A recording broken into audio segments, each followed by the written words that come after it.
বাংলার সাধুভাষার জনক ঈশ্বরচন্দ্র বিদ্যাসাগর। কোন ভাষারীতির পদবিন্যাস সুনিয়ন্ত্রিত ও সুনির্দিষ্ট? সাধুভাষা। মেঘ শব্দের সমার্থক শব্দ কোনটি? দেখে হচ্ছে মেঘ শব্দের সমার্থক জলধর, অম্বুদ, বাড়ি প্রভৃতি।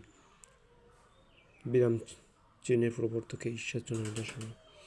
সমাসবদ্ধ পদের অংশগুলো বিচ্ছিন্ন করা দেখবার জন্য কোন চিহ্ন ব্যবহৃত হয়? ক্ষয়ের কাত সমুদয় ছোট করে যে কোনো একটা বর্ণ। কোনটি শুদ্ধ বানান? পিপিলিকা।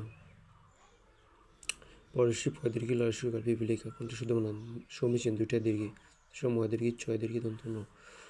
শুদ্ধ। দারিদ্র্য আমাদের দেশের প্রধান, অর্থাৎ দরিদ্রতা এবং দারিদ্র্য দুটো শুদ্ধ বানান। তপোবন কোন সমাস? শুধু তৎপুরুষ। তপের নিমিত্ত বন যেটা বলা হয়। সন্ধির প্রধান কাজ ধ্বনি পরিবর্তন। সমাস গঠন প্রক্রিয়ায় সমাসবদ্ধ ও সমাস নিষ্পন্ন পদকে বলা হয় সমস্ত পদ।